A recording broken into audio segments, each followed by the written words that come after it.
पहले सुबह ये पता चल गया था कि गंदम बल्कि आटा, केले की आटा पिंडी सम्मेलन हो रहा है, गिफ्ट सम्मेलन हो रहा था। मीडिया ने बर वक्त उसको उछाला, हुकूमत हरकत में आ गई। आज आपके साथ साहब ने बताया यहाँ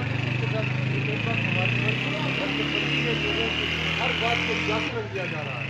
यहाँ हमारे को सियासी रंग नहीं है। यहाँ पीटीआई के भी दोस्त हैं, पीपल्स पार्टी के भी दोस्त हैं, तमाम जमातों की यहाँ नुमाइंदगी है। नुमाइंदगी इस तरह में है कि आप हमारे भाई हैं और आपके साथ जाती हो रही है कि इसलिए भी जाती है कि किसी कोई बता रहा था कि 2 किलो 4 किलो तोल के आटा दिया जा रहा लोगों को, जब किस तरह की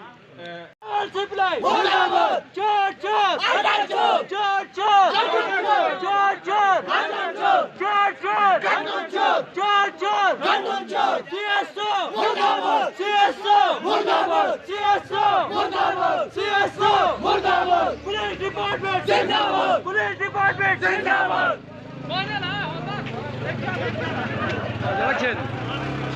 Quando lá vai,